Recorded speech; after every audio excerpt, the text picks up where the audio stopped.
Hello, folks.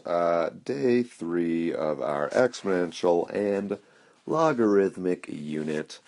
Go ahead and do these first two problems. Approximate the following two limits on your calculator. And to do that, you should graph these two functions on your calculator. And if you're looking at this first one, trying to find the limit as x goes to infinity, well, set your window so that your x values are very large. So you can hopefully see this function leveling out to some y value. You can zoom fit if you need to, that might work for you. Or if you're checking this bottom one, make sure that your window is super close to 0. But either way, take a look at what these two graphs look like. Figure out that horizontal asymptote in the top case and plug in a value very close to 0 in the bottom case and see what you can get. So when you graph this top one here, and if you're on an old calculator, you should graph this as you should graph this as parenthesis 1 plus 1 divided by x parenthesis caret x. Type it in just like that, and order of operations will be good for you. You should get a graph that looks like this if you choose a large x value. Notice that the y value, though, is pretty low. It's all below the line y equals 3. It's leveling out to some value. And if you hit trace and put your x value on there, depending on how big your window is, you will get something close to 2.718. The larger the x value you choose, the closer to the correct value you will get. And so then let's look at this second limit here.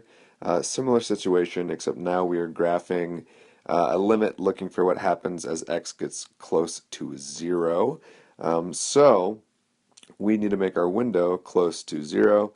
So when you do that, you get this graph right here, and we are looking at the limit as x approaches 0, which is talking about the y-intercept there, and we get that point right there, which has a y value of e, the natural number e, which is roughly 2.718.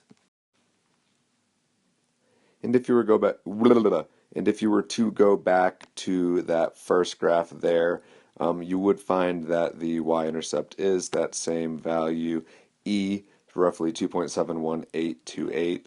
And that's kind of weird and interesting and cool because I know you've learned about the natural number e before, but we're about to learn a lot of really, really interesting properties about it. But good question to ask is, why are these two limiting values the same? Notice the equations look kind of similar but kind of different. And one limit is going to infinity and one to 0. So why do they represent the same thing? Well, I would say you should think about this. Think about what each piece does in the specific limit that we're looking at. So right here, this term right there, as x goes to infinity, well, you're going to be looking at 1 over very large numbers getting larger and larger and larger, approaching 0. So in this top function, that term goes to 0, and then this exponent x goes to infinity. If you look at the bottom function here, as x goes to 0, I have that part right there clearly going to 0. And as x goes to 0, that exponent right there goes to infinity. Because think about what happens on the graph of 1 over x. As x approaches 0, it goes off to infinity, and then negative infinity on the other side. But the key is it goes to infinity, and so both of these limits are behaving in the same way, and both of these limits give us the natural number e. So before we go into new material, let's talk about what we've done and practice that a teeny tiny bit. So we're going to sketch a graph, state its domain, range, y-intercept, and one other point on there. So f of x equals negative 2 to the power of x minus 10. So I need to think about the two transformations that are happening here. I know that that negative out front flips my graph vertically. It flips it. If it's like this, it's now going to look like that. And I know x minus 10 is going to shift my graph to the right by 10. So normally, my graph would look like that. If I'm talking about a 2 to the x function, it's going to have a y-intercept of 1 right there. But this is being shifted down, so it's going to flip and it's going to look like this. Again, now with a y-intercept of -1, still the same horizontal asymptote at 0. And by the way, I totally just drew that incorrectly. It is going to look like that because it's going to be a reflection across the x-axis. My bad. Still y-intercept -1, but it's going to look like that. Flip this dude down. So we get that. And then we have that translation of -10 moving this point to the right by 10.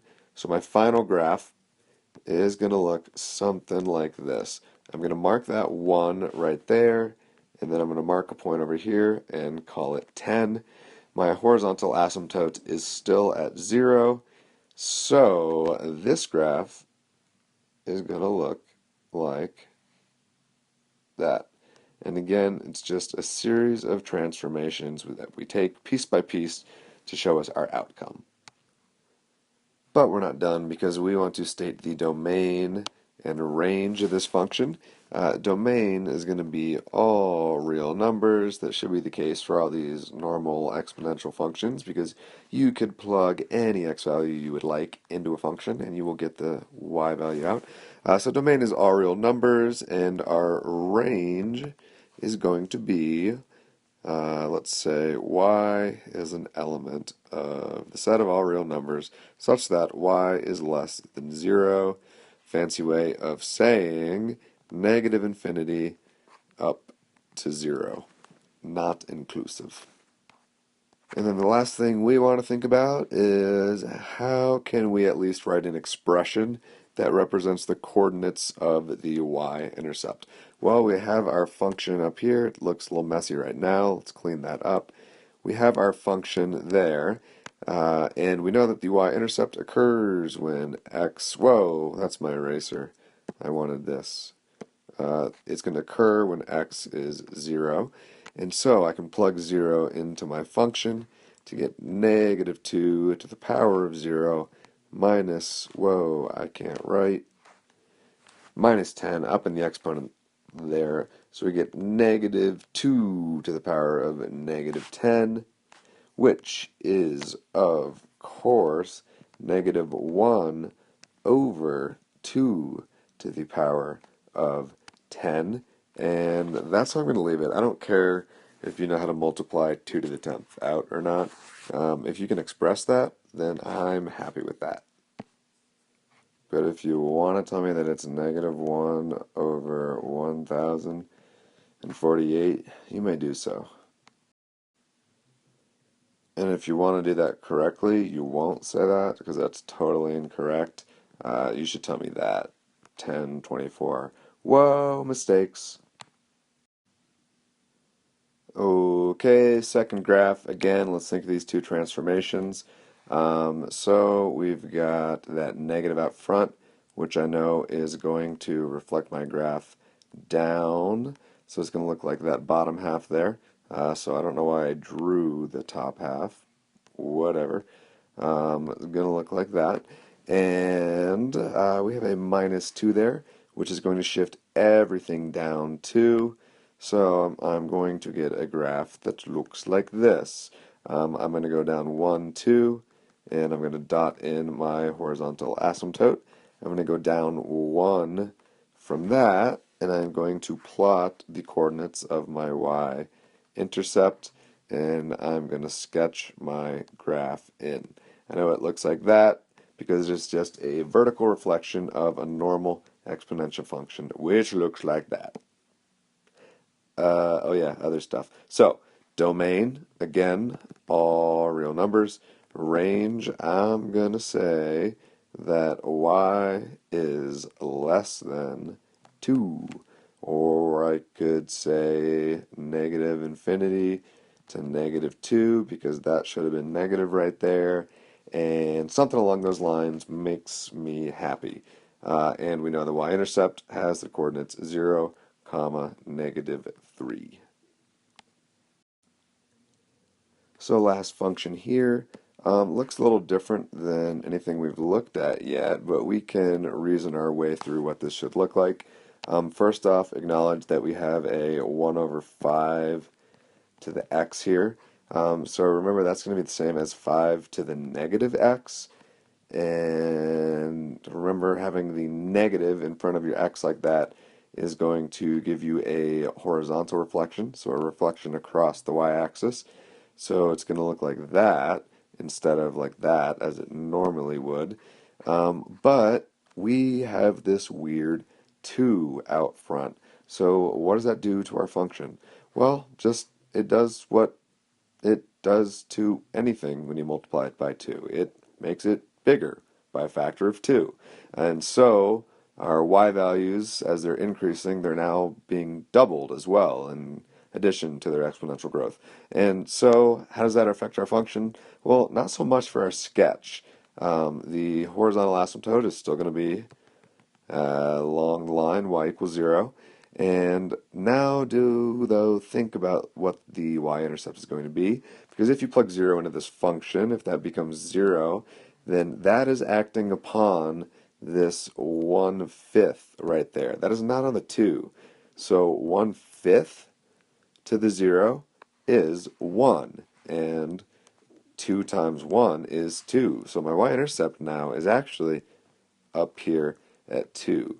So that would probably be like the one spot you might get tricked up on this problem. So now we're going to look at some problems that actually use exponential equations to model growth. So we've got a very strangely written problem here. Topanga's grandmother gave Topanga $150 on her birthday.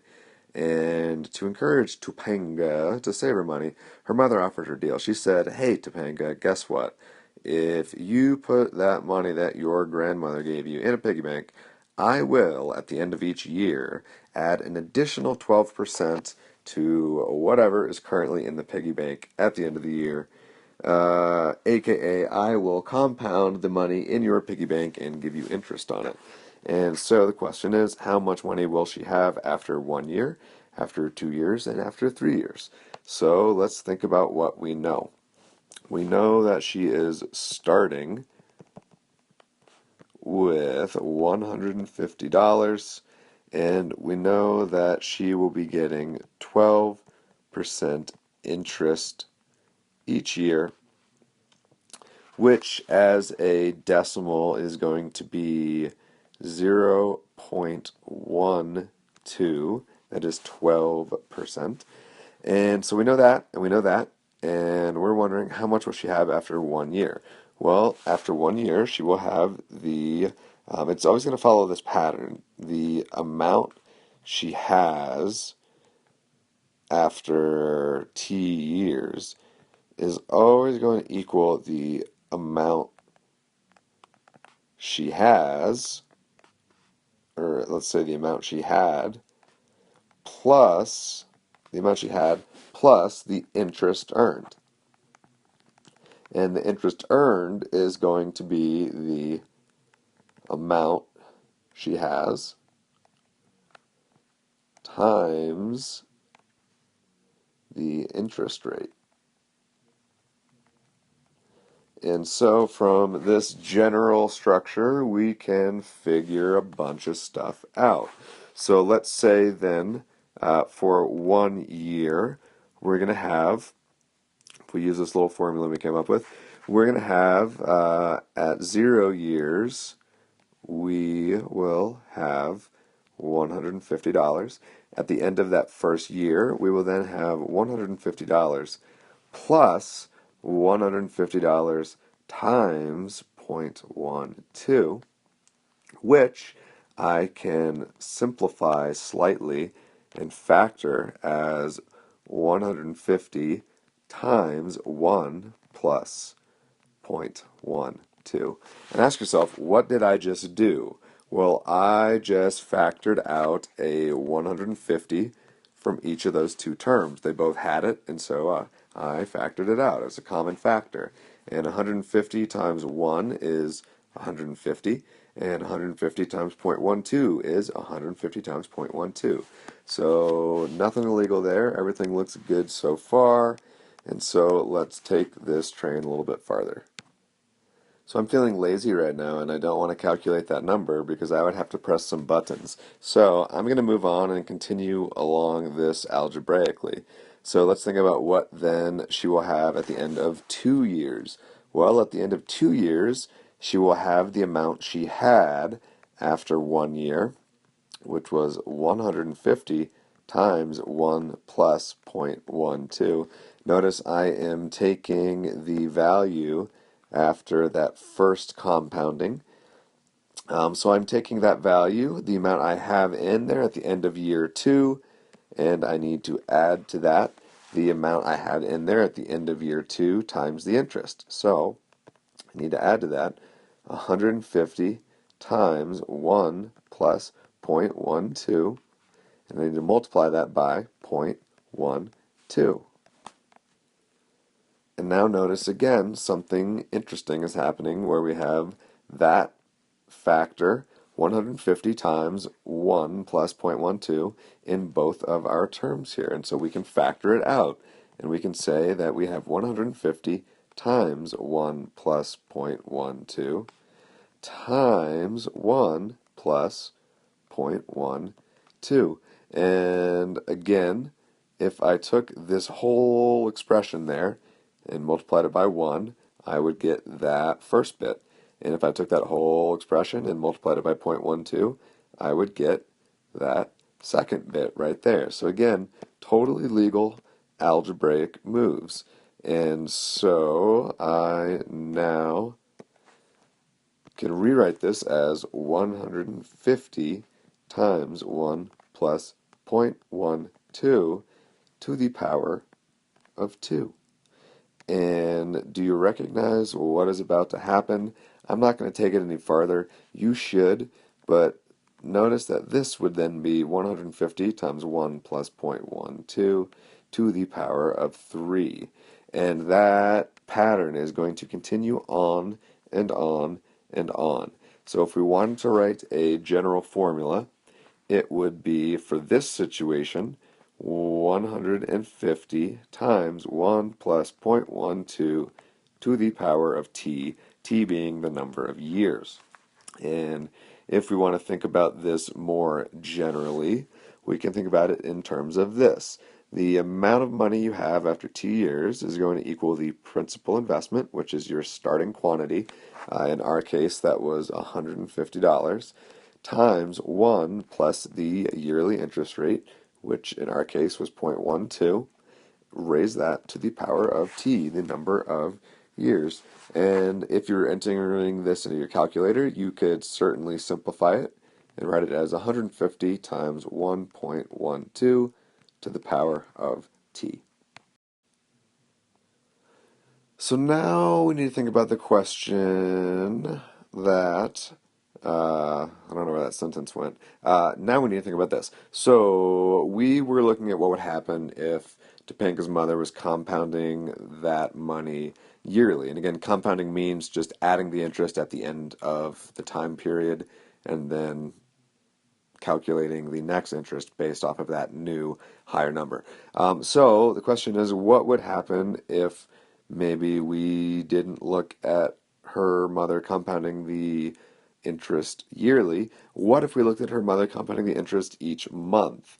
We'll think about what we would need. First off, we would need to split up that rate, that 0.12% per year. Well, we would need to convert that into a rate per, what am I putting here? Per month. And we could do that by a simple unit conversion. There are 12 months in the year, so I'm going to end up with 0.12 divided by 12, which equals 0.01. So that would be my monthly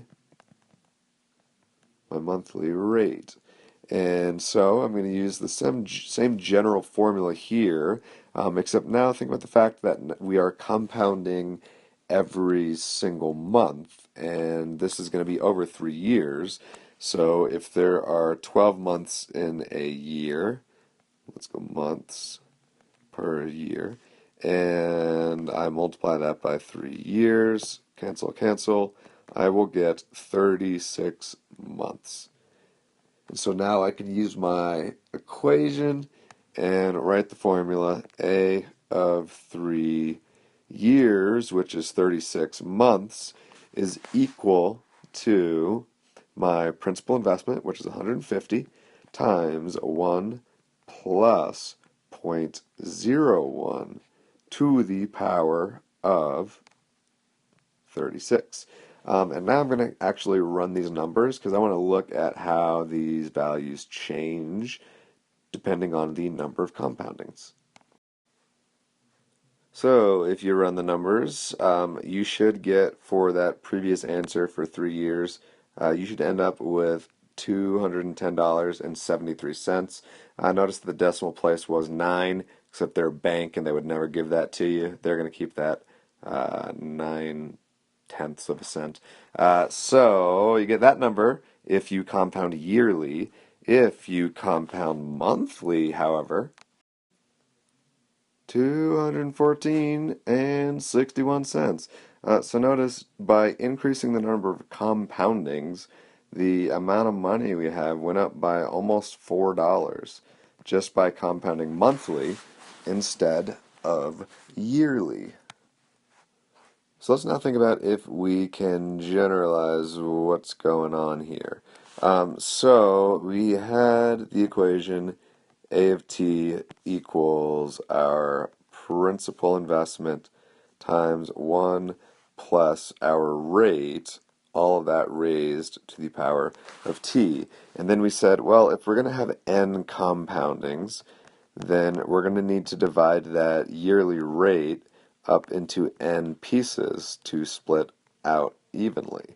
So we divided that rate by n, and then we said, well, if we have n compoundings per year in t years, then we're going to have nt compoundings. And so we generalized our formula looking like this, and that's what we're going to use now. And so let's think about what happens here. Let's think about how these values increase. So first off, remember the two values from the previous problems. We had 210 point, what was it? 210.73 for yearly. And then we had 214.61 for monthly. And now if we do 52 weeks, we're going to have the expression 150 times 1 plus 0.12 divided by 52 raised to the power of 52 times 3. I'll crunch that number later.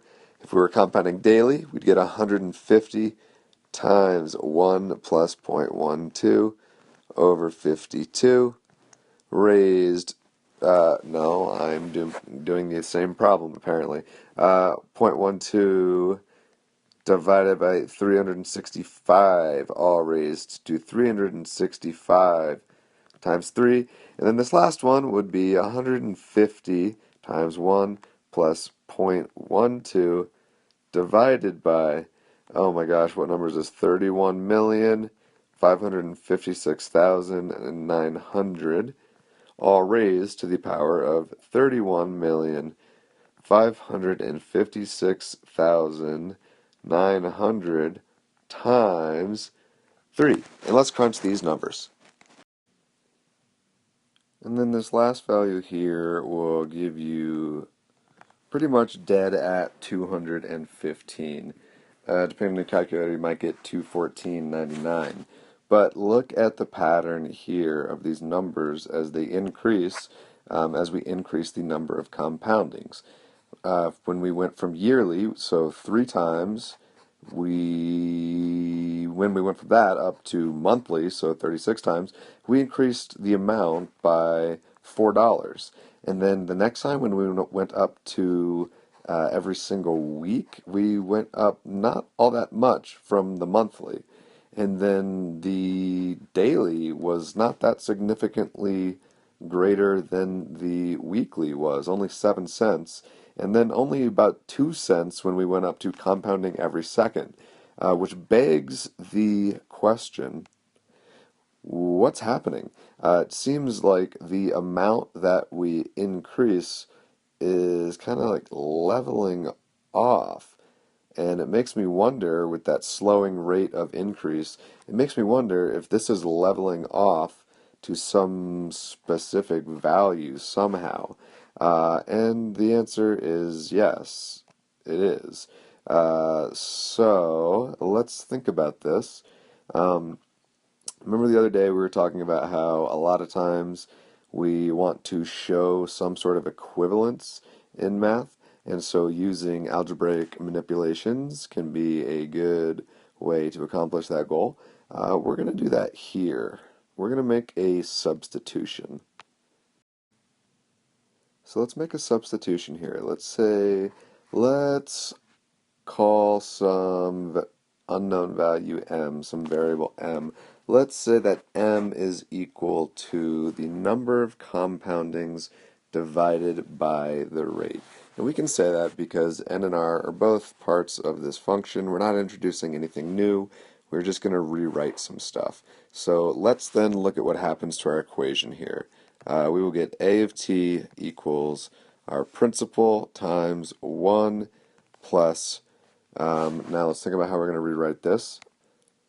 I'm going to choose to rewrite my formula over here as m times r equals n. Notice all I did was multiply by r on both sides, so n equals m times r. And so now I can write this as r over, I can substitute n. Instead of n, I can substitute in m times r. So I'm going to replace that n with m times r, and I'm going to replace that n with m times r as well, and then I still have my times t there. Now look at what happens inside those parentheses. That crosses off with that, and now I'm going to write this again. I'm going to write this as a of t equals my principal times 1 plus 1 over m, that new value m that we defined, times m to the rt again. And now I'm going to use a rule of exponents that says I can write this as the following. Inside still all the same, but now I'm going to actually put that inside brackets and put my RT on the outside. And I can totally do that. There is nothing wrong with that. That's just like saying A to the B times C is the same as A to the BC. That's all we're doing there. And now I want you to notice what just happened. First off, so we want to think about what happens in this situation as the number of compoundings increases, and specifically as it increases without bound.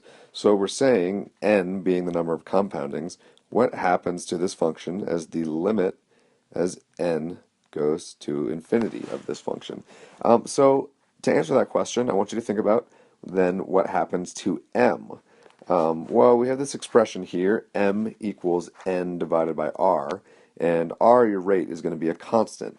So if r is a positive number, then as n goes to infinity, m is going to go to infinity as well. And that was if r was positive. Now think about what would happen as n goes to infinity of that m there if r is negative. Well, if r is negative, then we're going to get infinity over some negative number, which is going to give us negative infinity. So we kind of have two different situations here. positive infinity and negative infinity. But the point is, if we want to think about the number of compoundings increasing infinitely and what happens there, we can actually think of that as what is the limit as m goes to plus or minus infinity of this function p times 1 plus 1 over m to the power of m to the power of RT. So what happens as m goes to plus or minus infinity here? Well, does this bit in the middle look familiar to you? How about we go all the way back to the very first slide of the day, look at what we have right here, the limit as x goes to infinity of 1 plus 1 over x to the x, and look at what we have right here, somewhere here, somewhere here, here. We have 1 plus 1 over m to the power of m as m goes to positive or negative infinity. And so we found earlier that that limit was e. So this function can be rewritten as p, our principal, times e to the power of rt, because that bit right there goes to e. And so this is then going to represent the equation to model continuously compounding interest. That's pretty cool. A of t equals p times e to the rt. I remember this as the shampoo equation because there's a shampoo called Pert Plus for dandruff, and that says Pert, and so that's how I remember it. A of t is going to be the amount of stuff after t time units, whatever units you're using. And I say stuff because this can model money, and it can also model, say, growths of bacteria and a lot of other things. So P is going to be the initial population, so your starting amount of stuff. E is the natural number E, 2.718, 28, and then other numbers.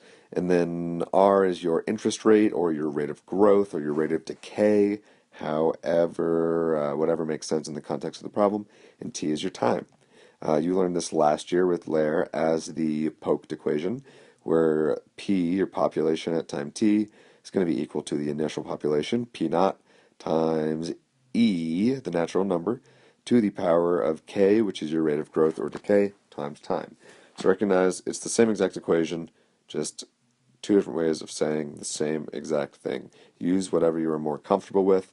So last thing I want you to do is answer these three questions. Oh my gosh, can you imagine how tired I am? I just said these were three. These are two questions, so answer them real quick. So first problem, population growth. Certain type of bacteria increases according to the model. Population with respect to time equals 100 times e to the 0.2197t, where t is the time in hours. So A, find the population when the time is 0, p of 0. Well, that's asking for your y-intercept. So notice that we're going to end up with 100 times e to the power of 0 when you plug 0 in for t. And so we're just going to get 100. Starting population is going to be that coefficient there. Plug in 5 for t, you should end up with 299.966. Plug in 10 for t, and after 10 hours, you should get 899.798 as the population of that bacterium. Second question, same idea. Same exact idea. Only difference here, you have to acknowledge that since they're saying let time t equals 0 correspond to 1990, telling you your y-intercept is the year 1990, and then 1 would correspond to 91, 2 to 92, 3 to 93, 4 to 93. So 2000 would be 10, and then 2010 would be 20 years after 1990. So plug those numbers into that function, get some numbers that I'm not going to find right now because it's super late and I'm going to bed.